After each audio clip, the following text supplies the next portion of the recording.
The far horizon had been dying for 32 cycles. Captain Threx pressed one moss-textured hand against the command console, feeling the faint, irregular vibration of a reactor that had outlived every prediction. The air recyclers whispered their last, a dry rattle that had become the ship's lullaby. Around him, the bridge crew moved in slow, exhausted arcs, their bioluminescent marking dulled to a sorrowful amber. There was no starlight in this pocket of space, no glimmer of distant suns, only the deep black that swallowed all direction. Threx had stopped checking the long-range comms 3 cycles ago. The distress beacon still pulsed, a mechanical heartbeat broadcasting into emptiness. No one came. No one ever would. Lyrian, the youngest of their complement, lay curled on a makeshift bed in the corner of the wrecked space, her fur matted, breathing shallow. Low oxygen had settled into her lungs like a slow poison. Threx's senior medic, a hard-plated Veloc named Orek, had done what he could with dwindling supplies, but the child needed a medbay they didn't have. Silence had become a physical substance aboard the far horizon, thick enough to drown in. The only interruptions were the occasional creak of cooling hull plates and the muted prayers of a crew that had already made peace with the void. Then the proximity alarm shrieked. It was not a sound anyone expected to hear. The console flared with urgent amber light. Threx straightened, his wide eyes narrowing as he read the data. An unidentified vessel was decelerating from a velocity that should have been impossible, shedding speed like a predator coiling before a strike. Its hull profile didn't match any known shipping registry. The Warbook, an ancient archive installed during the old conflicts, churned for several agonizing seconds before spitting out a single classification. Terran human. Orek clicked his mandibles in shock. That's a myth. Threx's blood cooled. He had seen the archival footage in his academy days, grainy images of ships that moved without mercy, boarding actions fought with silent, horrifying efficiency. Humanity had been the nightmare the galaxy agreed to forget. They had torn themselves apart centuries ago, or so the stories said. No living being had encountered a human in generations. The incoming vessel was enormous, its lines angular and aggressive. Scorch marks and hull patches told of recent battle, but the weapons arrays along its spine were still active, still glowing with contained lethality. It drifted closer, and the far horizon's comm panel lit up with an incoming hail. A voice, calm and unhurried, filled the bridge. Female, speaking trade standard with an accent that made each word land like a deliberate footstep. This is Captain Alara Vex of the Terran vessel Morning Star. We received your distress call. We are coming alongside. Please respond. Threx opened a channel. His throat felt dry, his words fragile. This is Captain Threx of the freighter Far Horizon. We have wounded. We have children. Our reactor is failing. A pause, then Vex's voice returned, softer but no less certain. We see it. Prepare for docking. We're bringing meds, oxygen, and engineers. Hold on. The transmission ended. The human vessel slid into position, eclipsing the deep black with its battered, dangerous silhouette. A docking seal groaned against the Far Horizon's airlock, and the first sound of footsteps, heavy, booted, alive, echoed through the hull. For the first time in 32 cycles, the silence was broken. What stepped through the airlock would change everything. Part 2, The Morning Star. The docking tube's inner hatch hissed open, and Captain Alara Vex stepped aboard the Far Horizon as if she had every right to be there.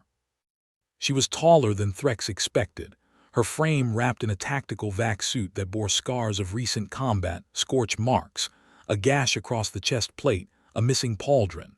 A sidearm sat holstered at her thigh, untouched. Her face was sharp, weathered, with a pale scar cutting across her cheekbone. Her eyes swept the alien corridor, nodding the flickering lights and the exhausted crew with a calm that felt more unnerving than any threat display. Behind her came 4 others, a medic carrying sealed cases, 2 engineers hauling equipment, and a silent figure in darker armor who never strayed far from Vex's shadow. They moved with an economy of motion that Threx's crew, sluggish from oxygen deprivation, could barely process. "Show me your worst," Vex said, not a command but a request. Threx led her to the wreck space where Lyrian lay.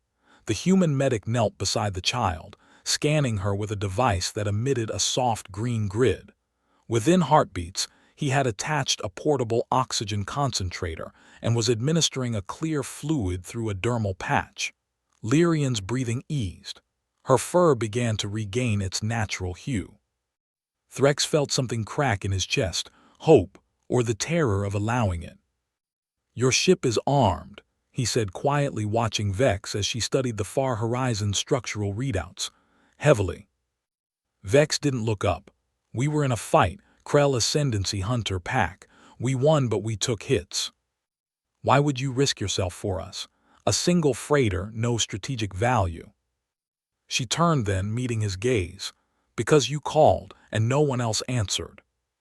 The docking party began the evacuation protocols. Crew members, some too weak to walk, were guided or carried across the umbilical into the Morning Star's receiving bay.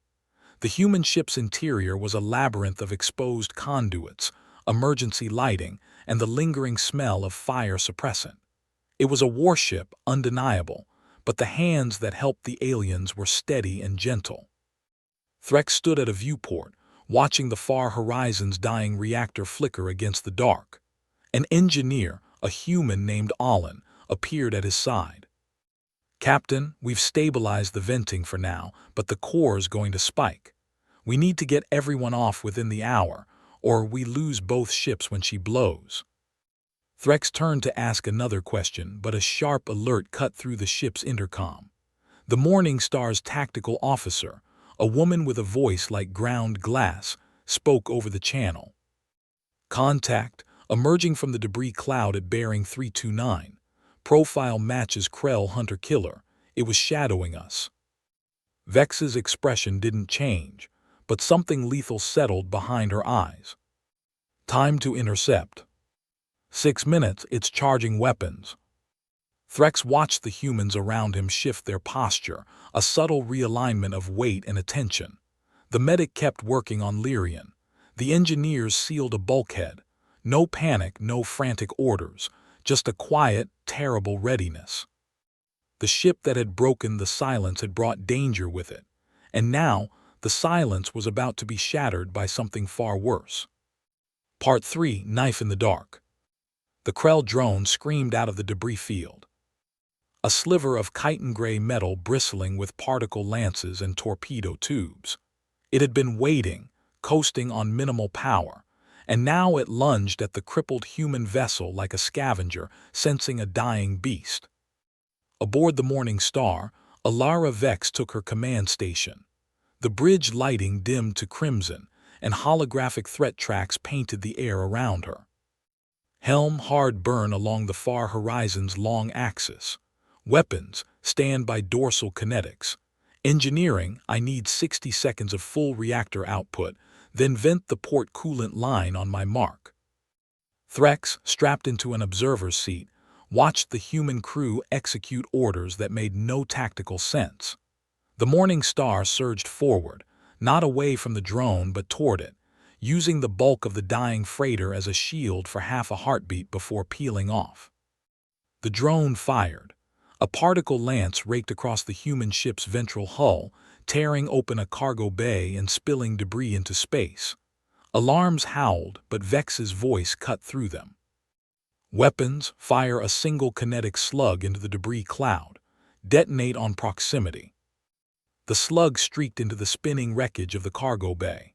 The resulting blast shredded the debris into an expanding sphere of metallic chaff. The drone's sensors, locked onto the Morning Star, suddenly went blind in a storm of false returns. Now helm full reverse and pitch -90, vent coolant. The ship shuddered as superheated plasma erupted from the port side, creating a blinding smear of thermal interference. The drone, confused by the chaff and the sudden heat bloom, corrected its course directly into the path of the Morning Star's dorsal turrets. Two slug throwers spoke in synchronized thunder. The Krell drone came apart in a spray of ceramic shards and escaping atmosphere. But the cost was immediate. The main reactor's stability graph plunged from amber to deep red. The coolant venting had bled too much, and the power surge from the emergency burn had cracked the containment housing. The Far Horizon's own core, aggravated by the nearby explosion, began to spike toward critical failure. Vex unstrapped and stood. Time to total reactor breach on both ships. 14 minutes for us, the tactical officer said. The freighter goes in 8. A young Sylvan engineer from Threx's crew, his mossy skin pale, spoke up from the back of the bridge. If someone manually aligns the Far Horizon's magnetic vent vanes, the core can bleed off pressure. It will stabilize. But the radiation inside the chamber, it would be lethal within seconds. A human voice answered before anyone else could. "I'll do it." The man who stepped forward was not a soldier. Devrook wore an engineer's harness, his face smudged with grease, his brown eyes calm. He looked at Vex, not for permission but for understanding. "You'll need someone to handle the power fluctuations on this side," he said. "Allen can manage it. Give me a suit and point me at the vent chamber." Threx stared at the human. "You would trade your life for a vessel that isn't yours." Rourke offered a small, tired smile. "I'm buying time for a promise. Isn't that enough?" The airlock cycled. Rourke's figure, small against the bulk of the Far Horizon, disappeared into the dying ship. The alien crew gathered at the viewport, and the human medic kept his hand on Lyrian's pulse, and the silence that followed was not empty. It was filled with the sound of one man's footsteps counting down toward an end. Part 4, The Last Lighthouse. The reactor chamber of the Far Horizon was a cathedral of dying light. Devrook entered through a maintenance hatch that groaned with heat strain, his suit's radiation counter already chattering a steady warning. The magnetic vent vanes loomed above him, massive slabs of alloy that should have rotated freely but now sat seized, their alignment warped by the emergency. The manual override was a series of mechanical wheels, positioned on a narrow catwalk that ran directly above the flickering core.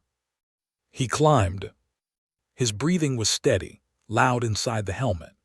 The comms channel to the Morning Star was open, and he could hear the murmur of the bridge, the soft click of Allen managing the power grid, the shallow breathing of the alien child Lyrian who was listening, awake now, her eyes fixed on a monitor showing his suit cam feed. Rourke reached the first wheel and began to turn it. The metal fought him, grinding against warped threads, but he leaned into it with his full weight. The radiation counter's chatter became a scream. Over the open channel, his voice came, almost conversational. "My grandmother used to recite a poem when I couldn't sleep.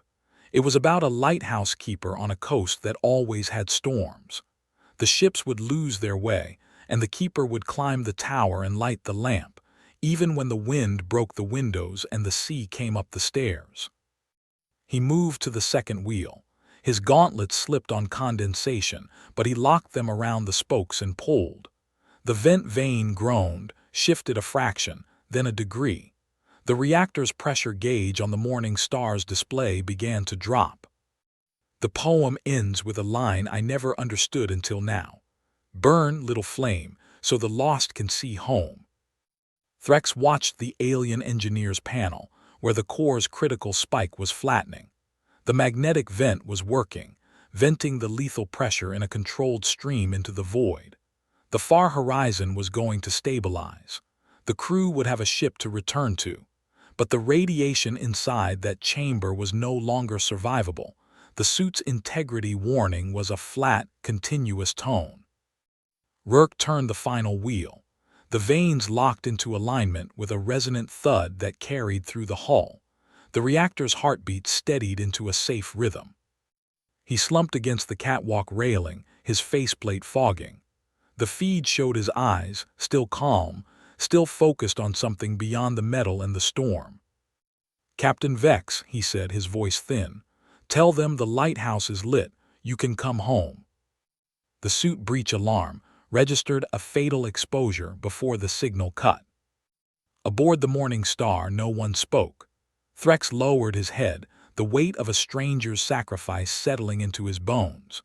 Lyrian, still weak, whispered a sylvan prayer for the safe passage of souls, a prayer she had learned for her own people, now offered for a human. The far horizon was saved. But the silence that filled the comms channel after Rourke's voice faded was the heaviest they had ever carried. Then Alan, the other engineer, broke it with a voice that trembled only at the edges. "Tractor lock is holding. We can tow them now." And somewhere in the dark, the Morning Star's engines reignited, pulling the dead man's vessel toward a future he had bought with his last breath. Part 5: What We Carry. The alien crew sat in the Morning Star's mess hall. A cramped space of bolted-down tables and emergency ration packs. The humans had given them blankets, their own meal portions, and as much privacy as a warship could offer. But the loss of Dev Rourke was a ghost that sat at every table. Threx found Alara Vex in the observation blister, a narrow bubble of transparent alloy that jutted from the ship's flank. She was watching the far horizon, now stable and silent, riding the tractor beam like a sleeping beast. He stood beside her. "I must thank you for him." "Thank him," Vex said. "I just gave the order." "Why do you hide?" Threx asked. "The archives say humanity burned its own worlds and vanished. We thought you were extinct, but you are not. You are here, fighting slavers, dying for strangers." Vex didn't answer at first. She traced a finger along the edge of the scar on her cheek. "After the Scourge War, we looked at what we had become and didn't like it, so we pulled back, built a fleet in the deep black, watched. We decided that if we were going to be a terror, we'd be a terror only to those who deserved it. The Krell are slavers. They've been taking border colonies for decades, and the Galactic Councils did nothing. So we did something." "You are a blade in the dark," Threx murmured. "We're a lighthouse," Vex corrected, and the word hit him with the force of Rourke's poem. "We just happen to be armed." A proximity alert chimed before he could reply.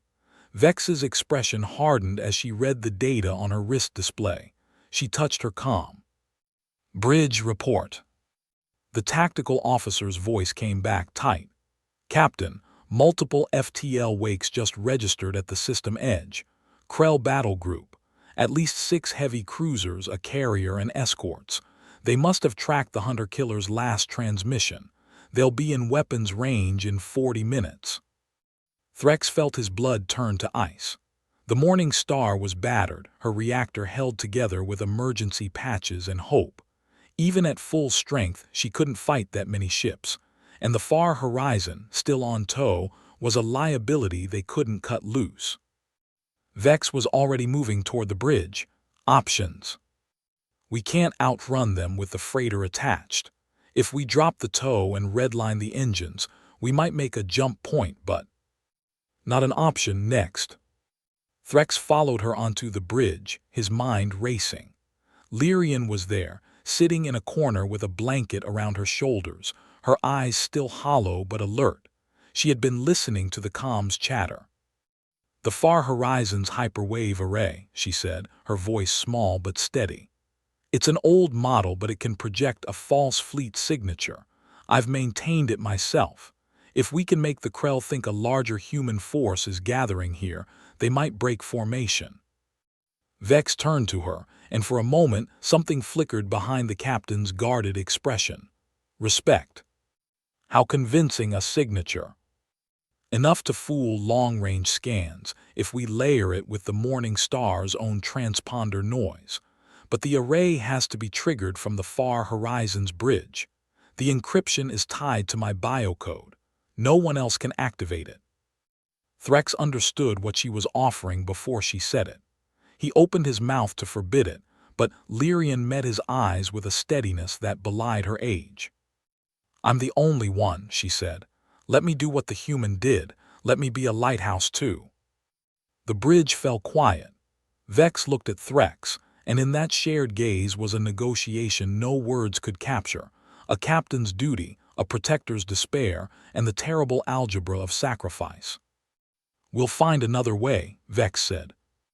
But the tactical display was already painting the Krell fleet's approach vectors, a net of death closing around them, and time was a luxury no one had. Part 6. The Beacon Protocol. The plan was desperate, but it was a plan. Alara Vex gathered Threx, Lyrian, and her senior officers in the cramped strategy room. Holograms painted the system, the approaching Krell battle group, the asteroid field at the system's edge, and the single viable jump point that lay beyond it. The Morning Star couldn't reach the jump point towing the far horizon unless the Krell were diverted. Lyrian's hyperwave decoy was the key.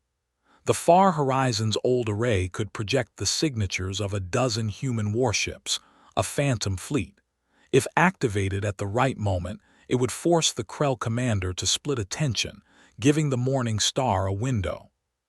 But the array required manual initiation on the freighter's bridge, and the decoy would paint the far horizon as the center of that fake fleet, drawing every weapon the Krell had. "I won't let you go alone," Threx said, his voice thick. Lyrian took his hand, her small furred fingers wrapping around his mossy palm. "You won't let me, but you need to. Captain Vex gave me this." She held up a small device, a human emergency transponder. It pulsed with a steady blue light. "There's a life pod prepped on the far horizon," Vex said. "The decoy will run for 6 minutes after activation, long enough to pull the Krell into the asteroid field where we've placed kinetic charges. At the 5-minute mark, Lyrian ejects. We'll have a fast shuttle hidden in the debris, scooping her up the instant she clears the blast radius." Threx looked at the human captain. Is this a certainty, her survival? Vex's jaw tightened. "It's a 93% probability if the timing holds. I won't lie to you, Threx. 7% of this ends with her dead, but if we do nothing, all of us are dead within the hour." The Sylvan captain closed his eyes. He had led his crew into the void expecting a quiet end. Now a child was offering to walk into fire, and a predator species was bending every resource to protect her. He opened his eyes and nodded. The evacuation was swift and silent. Lyrian crossed the docking tube back onto the far horizon, a small figure in a borrowed vac suit, carrying the transponder against her chest. Before she sealed the airlock, she turned and looked back at the assembled crew, human and alien, and lifted her hand. "I'll see you on the other side," she said.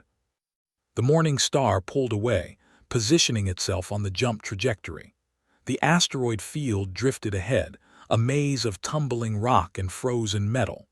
The Krell fleet was now visible on optical, dark shapes swallowing stars. Aboard the far horizon's empty bridge, Lyrian sat in the command chair and began the activation sequence. Her fingers danced across the console, inputting the bioencrypted codes. The hyperwave array hummed to life, and across the system, Krell sensors would suddenly see a ghost armada, human destroyers, human cruisers, the signature of a dreadnought that didn't exist. "Decoy is live," she reported over the comms. 5 minutes to ejection." The Krell fleet hesitated. On the tactical display, their formation rippled as the phantom signatures bloomed. The trap was set. Vex stood on the Morning Star's bridge, watching the clock. The shuttle pilot, a woman named Tamsin, was already running hot, ready to dive into the debris. "Lyrian," Vex said, "you're not alone, we're right here." "I know," Lyrian's voice came back, steady as a heartbeat. "I can hear the lighthouse." The Krell took the bait. Their forward elements plunged into the asteroid field, chasing ghosts. The charges placed by the human engineers began to detonate, turning the rocks into a storm of shrapnel. Cruisers cracked open. Fighters vanished in silent blooms of fire. At the 5-minute mark, Lyrian triggered the ejection. The life pod shot from the far horizon's flank, a tiny speck racing away from the doomed freighter. The shuttle dove. Part 7. Silence that Answers. The Krell battle group shattered inside the asteroid field, hammered by kinetic charges and their own confusion. The far horizon, its decoy array still broadcasting, drew one final volley of torpedoes and came apart in a cascade of silent explosions. But by then, the life pod was already screaming toward safety. Tamsin's shuttle caught it with a magnetic grapple, a violent deceleration that slammed Lyrian against her harness but left her alive, gasping, and laughing with the sheer impossible joy of survival. The shuttle burned hard toward the jump point, and the Morning Star, with its tractor beam now released, shed every ounce of caution and redlined its engines. Alara Vex counted down the seconds as the jump drive charged. Hull plates groaned. The reactor's emergency limiters flickered into red. The Krell survivors, what few remained, were turning, trying to acquire a target, but the Ghost fleet was already gone. "Jump," Vex ordered. Space folded. The Morning Star and the shuttle, tethered by a tractor thread, slid into the corridor between stars. For one endless moment there was no up, no down, only the raw sensation of being dragged through a universe that wanted to unmake them. Then they emerged. The system that sprawled before the viewports was green and gold and alive. A human colony world spun slowly beneath a warm star, its orbital stations glittering with traffic. Rescue ships were already vectoring toward them, their IFF codes friendly. The air on the bridge, stale and recycled and heavy with exhaustion, suddenly tasted like victory. Threx stood at the viewport, Lyrian beside him, her suit torn and her fur singed but her eyes bright. The alien crew gathered behind them, watching the human world fill the sky. Alara Vex stepped down from her command station and walked over to the Sylvan captain. The scar on her cheek caught the light from the planet below. "Welcome to Argus Station," she said. "Medbay standing by. Your crew will get full care. When you're ready, we'll help you find a new ship." Threx looked at her, then at the planet, then back at the shuttle docking bay where Tamsin's craft was settling with Lyrian safe aboard. "You didn't abandon us," Threx said. "You could have cut us loose at any moment. You could have run when the Krell came. You didn't." "We don't," Vex said. "We never will, that's the promise." "A dangerous promise." Vex's mouth curved, not into a smile but into something softer. "The dangerous ones are the only kind worth keeping."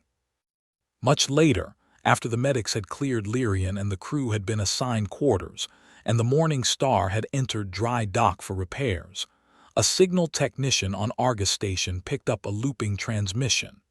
It was coming from the asteroid field, from the debris that had once been the far horizon's hyperwave array, still active, still pulsing into the void. It was a human voice, steady and calm, reciting the same lines over and over. "Burn, little flame, so the lost can see home. Burn, little flame, so the lost can see home."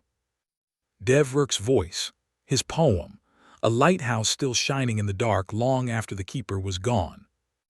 The technician flagged the transmission, and it was routed to the colony's public archive, and within days, the story of the far horizon and the Morning Star had spread through the human settlements and beyond. An alien child had been saved. A human engineer had given everything. A captain had refused to let go. And in the deep black between the stars, the silence was never truly empty. It was just waiting for someone brave enough to break it. Humanity was that voice, and it would never stop calling the lost home.